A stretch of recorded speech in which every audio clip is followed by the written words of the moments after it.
আসসালামু আলাইকুম, কি অবস্থা সবার? আশা করি সবাই অনেক বেশি ভালো আছো। তো আমি ইতিমধ্যে আসলে একটা ভিডিও রেকর্ড করছিলাম, তো ওটা দেখি মাঝখানে কেটে গেছে, তো আবার নতুন করে রেকর্ড করা। তো আগামীকালকে তোমাদের জাহাঙ্গীরনগর বিশ্ববিদ্যালয়ের ডিএমইটের ভর্তি পরীক্ষা কিন্তু অনুষ্ঠিত হচ্ছে। তো আমাদের এখানে তোমরা অনেক শিক্ষার্থী আছো যারা জাবিডিতে পরীক্ষা দিচ্ছ। তো শেষ মুহূর্তে তোমাদের জন্য কিছু নির্দেশনা, হল স্ট্র্যাটেজি কিভাবে মেনটেন করবা এবং প্রিপারেশন নিয়ে কথা বলবো, ঠিক আছে? তার একটা বিষয় জানাই, সেটা হচ্ছে আমরা কিন্তু জাবিডি এর জন্য দুইটা মডেল টেস্ট তোমাদের জন্য নিচ্ছি। তো দুইটা মডেল টেস্ট এবং একটা বাংলা ইংরেজি আইকিউ মেক এক্সাম, ঠিক আছে? অলরেডি একটা মডেল টেস্ট হয়ে গেছে, ওটা তুমি প্র্যাকটিস আকারে দিতে পারবা। আর দ্বিতীয় মডেল টেস্ট চলমান, রাত 8টা পর্যন্ত লাইভ দিতে পারবা, ঠিক আছে? এছাড়া আমাদের হচ্ছে বাংলা ইংরেজি আইকিউ এইটাও লাইভ চলতেছে, তোমরা চাইলে এই দুইটা পরীক্ষা দিতে পারবা, ঠিক আছে? তিনটা পরীক্ষা টোটাল জাবিডি এর জন্য আমরা ফ্রিতে নিচ্ছি। তো ওইটা আমাদের টেলিগ্রাম গ্রুপে হবে, সেটার লিঙ্ক আমি তোমাদের ডেসক্রিপশন বক্সে এবং কমেন্ট বক্সে দিয়ে দিচ্ছি, সেখান থেকে দেখে নিবা, ঠিক আছে? এছাড়া জাহাঙ্গীরনগর ডিউটির জন্য আজকের দিনে যা পড়বা, জিউডি লাস্ট ফাইট, ঠিক আছে? জাবি ডিউটির জন্য লাস্ট ফাইট সাজেশন যেটা আছে, এই সাজেশনটা তোমরা ফলো করতে পারো। তো এই সাজেশনটা আমাদের টেলিগ্রাম গ্রুপে দেওয়া আছে, তো সাজেশনটা অবশ্যই ফলো করার চেষ্টা করো। লাস্ট দিনে এই সাজেশনটা একটু রিভিশন দিয়ে যাও, তোমার কাজ হবে এই সাজেশনটা বারবার রিভিশন দেওয়া যাও, কারণ এখানে জাবি ডি এর জন্য গুরুত্বপূর্ণ যে জিনিসগুলো এইগুলাই দেওয়া আছে, ঠিক আছে? এইগুলাই দেওয়া আছে। তো লাস্ট দিনের প্রিপারেশন বলতে যা বললাম, জাস্ট এই বইটা ফলো করো, জাবি ডি লাস্ট ফাইটের পিডিএফটা যেটা দেওয়া আছে টেলিগ্রাম গ্রুপে, এটা মাস্ট। এরপরে যেটা করণীয় সেটা হচ্ছে তোমাদের জাবিডিতে দেখবো সংখ্যাগত কিছু মান আসে যেগুলো তোমরা ভুল করবা, ওই সংখ্যাগত মানগুলো একটু রিভিশন দেওয়ার চেষ্টা করো। নতুন কিছু এখানে পড়ার তোমার জন্য একটা টাফ হয়ে যাবে, ঠিক আছে? তো তুমি যেগুলো পড়ছো ওই জিনিসগুলো বারবার রিভিশন দাও, বইয়ের থেকে যে ইম্পর্টেন্ট জিনিসগুলো বাট তুমি ভুল করছো ওইগুলো পড়ো, কোশ্চিন ব্যাংকগুলো রিভিশন দাও, ব্যাখ্যাগুলো দেখার চেষ্টা করো, ঠিক আছে? একটা বিষয় সেটা হচ্ছে কোশ্চেন, আমাদের পরীক্ষার হল স্ট্র্যাটেজি দেখো, মার্ক কত তুলতে হবে, এটা অনেকের কোশ্চেন থাকে যে কতটা এমসিকিউ সঠিক হলে মানে আমি চান্স পাওয়ার সম্ভাবনা থাকে। তো চেষ্টা করবা জাবি ডি এর ক্ষেত্রে মিনিমাম 80টার মধ্যে 55 প্লাস রাখার, 80-র মধ্যে 55 প্লাস থাকলে তুমি জাবি ডিতে সেফ থাকতে পারো, ঠিক আছে? আবার কাটমার্ক এর থেকে ভেড়েও করতে পারে, মানে 55 পরে তুমি যত তুলতে পারো। যদি প্রশ্ন কঠিন হয়, কঠিন বলতে কি, এখানে ফুল সিলেবাস থেকে যদি প্রশ্ন বেশি চলে আসে তোমার শিফটে, তাহলে কাটমার্কটা কমে যাবে, কারণ ফুল সিলেবাসটা অভাবে আসলে জাবি ডি এর জন্য কেউই পড়ে যাচ্ছে না। তো যারা পড়ছে মেডিকেলে, যারা ফুল সিলেবাস ভালো করে পড়ছিল, তারা বসে ভালো করবে। তো এখান থেকে বায়োলজির ক্ষেত্রে ফুল সিলেবাস যেটা পড়তে পারো, সমন্বয় চ্যাপ্টারটা পড়তে পারো, বজ্র নিষ্কাশনটা পড়তে পারো, তারপর হচ্ছে জীবের যে তোমার হচ্ছে বংশবিস্তার যে একটা আছে না, জীবের প্রজনন যেটা আছে, ওই অধ্যায়টা তুমি পড়তে পারো। তো এই শৈবাল ছত্রাক টোটাল 4টা চ্যাপ্টার তুমি শর্টের বাইরে পড়তে পারো। আর এদিকে রসায়ন থেকে ল্যাবরেটরি নিরাপদ ব্যবহার, এইগুলো থেকে মোটামুটি প্রশ্ন আসে। তো চেষ্টা করবা যদি শর্ট সিলেবাসটা ভালো করে পড়া যায়, তো ওই চ্যাপ্টারগুলো অ্যাটলিস্ট কোশ্চিন ব্যাংকটা দেখে যাও, ঠিক আছে? কোশ্চিন ব্যাংক থেকে ওই চ্যাপ্টারগুলো দেখে যাওয়ার চেষ্টা করো। এই কাজটা তুমি আজকের দিনটা করবা। এবং অনেকের পরীক্ষা 24 তারিখ আছে, তো তোমরা কিন্তু আজকের দিনটা এবং আগামীকালকের দিনটাও পাচ্ছ মোটামুটি প্রিপারেশন নেওয়ার জন্য। তো তোমরা এখন চেষ্টা করতে পারো এই কাজটা করার, ঠিক আছে? আর লাস্ট মোমেন্টে আমরা যদি পরীক্ষার হল স্ট্র্যাটেজি বলি, তো তোমাদের কিন্তু পরীক্ষার সময় দেওয়া আছে 55 মিনিট, বাট 55 মিনিটের মধ্যে দেখবা যে 5 মিনিট আগেই নাই, ঠিক আছে? তো তুমি সময় পাবা হচ্ছে টোটাল 50 মিনিট, ঠিক আছে? তুমি সময় পাবা টোটাল 50 মিনিট। এই 50 মিনিট তোমাকে 80টা এমসিকিউ দাগাতে হবে। এই 80টা এমসিকিউর মধ্যে একটু ঝামেলা করবে হচ্ছে কেমিস্ট্রি পার্টটা, ঠিক আছে? কেমিস্ট্রি পার্টটা ঝামেলা করবে, কারণ কেমিস্ট্রি তোমাদের কিছু ম্যাথমেটিক্যাল টার্ম আসবে।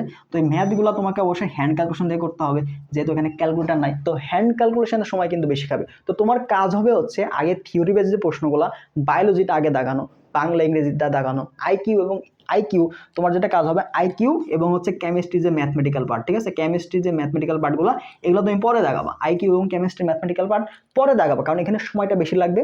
কারণ তুমি যদি আগেই প্যানিক হয়ে যাও, মনে করো তোমার দেখবে যে 15 মিনিট হয়ে গেছে, তোমার 20টা দাগাইছে, তুমি কিন্তু এমনি টেনশনে পড়ে যাবা। তো তোমার যদি সর্বোচ্চটা দাগানো হয়ে যায়, দেখবা তোমার কনফিডেন্সটা এমনিতেই বেড়ে গেল। তো কনফিডেন্স বেড়ে গেছে, তখন তুমি কিন্তু এই ক্যালকুলেশনগুলো ভুল করবা না। বাট তোমার সময় অনেক বেশি চলে গেছে, বাট প্রশ্ন কিন্তু অনেক বাকি, তখন তুমি টেনশনে সঠিক জিনিসও ভুল করে আসবা, তোমার সহজ প্রশ্ন তুমি ভুল করে আসবা, ঠিক আছে? এই জিনিসটা এখন এড়াইতে হবে, ওকে? আর সেই সময় টাইম ম্যানেজমেন্টের জন্য তো এক্সাম আরও ফ্রিতে নিচ্ছি, দুইটা মডেল টেস্ট এবং একটা বাংলা ইংরেজি আইকিউ মেক এক্সাম আছে। তো এই এক্সামগুলো তুমি দিয়ে প্র্যাকটিসটা করে যাইতে পারো অ্যাটলিস্ট, ঠিক আছে?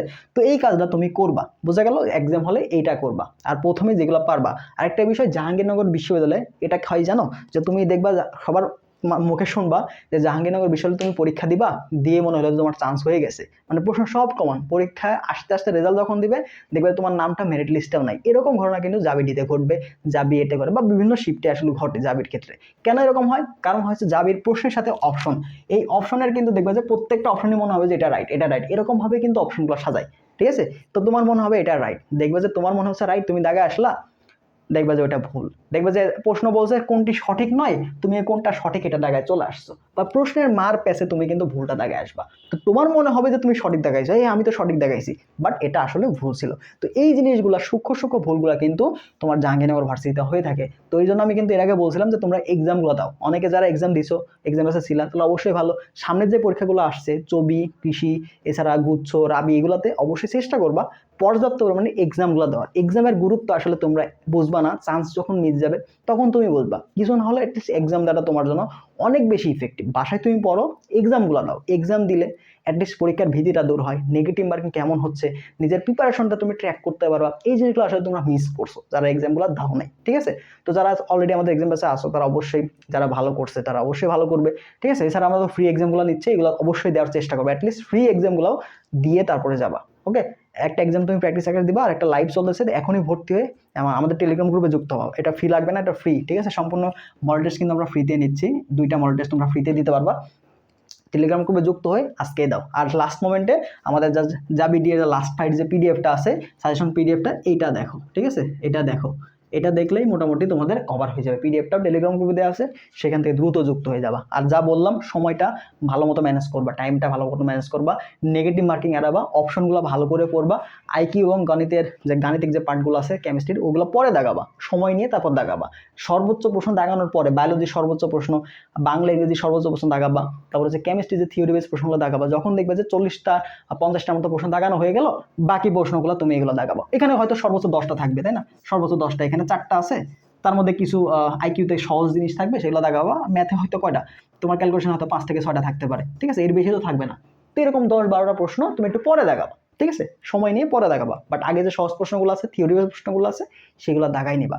কনফিউজিং প্রশ্নগুলো সাইডে রাখবা, আগে যেগুলো পারবা দাগাই নিবা, তাহলে কনফিডেন্সটা তোমার বাড়বে। পারতেছো না স্কিপ, পারতেছো না স্কিপ, এক লাইনে পড়ে, একবার পড়ে যেগুলো জানো উত্তর হবে দাগাবা। কনফিউজ হচ্ছে সাইডে রাখবা, পরে দাগাও, ঠিক আছে? আগে কনফিডেন্সের সাথে তুমি যেগুলো পারো সেগুলো দাগাবা। দেখবা যে যখনই বেশি দাগাইতেছো বা পারতেছো, তোমার কনফিডেন্সটা কিন্তু পজিটিভ কনফিডেন্সটা বাড়বে, এবং তুমি বাকিগুলোও ইনশাল্লাহ ভালো মতো দাগাইতে পারবা, ঠিক আছে? তো পরীক্ষা হলে প্যানিক হবা না, যা পড়ছো এখান থেকে আসবে। কঠিন হলে সবার জন্যই কঠিন, সহজ হলে সবার জন্যই সহজ, আর প্রশ্ন সহজ হলে সর্বোচ্চ দাগানোর চেষ্টা করবা, ওকে? আর কঠিন হলে যেগুলো তুমি পারো ওগুলো যেন কোনোভাবে ভুল না যায়, সহজ প্রশ্ন যেন কোনোভাবে ভুল না যায়, এটা মাথায় রাখবা, ওকে? আর সবার জন্য শুভকামনা থাকবে ইনশাল্লাহ। আর যারা পরবর্তীতে আমাদের কৃষিগুচ্ছ, তারপর হচ্ছে 24 জন্য পরীক্ষা দিবা, আমাদের এক্সাম আছে কিন্তু রানিং চলতেছে ভর্তি, তো তুমি চাইলে এটাতে ভর্তি হইতে পারো, ঠিক আছে? সর্বোচ্চ এক্সাম এখানে আছে, চ্যাপ্টার এক্সামগুলো দেওয়া আছে, তো সেগুলো তুমি যে কোনো ইচ্ছা মতো দিতে পারবা। সাবজেক্ট ফাইনাল শুরু হবে আজকে থেকে, তারপর মডেল টেস্ট শুরু হবে, ঠিক আছে? 24 জন্য, কৃষির জন্য, তো চাইলে এগুলোতে ভর্তি হতে পারো। তো ভালো থাকো সবাই, আর এক্সাম দেওয়ার জন্য টেলিগ্রাম গ্রুপে যুক্ত হয়ে যাও। আল্লাহ হাফেজ।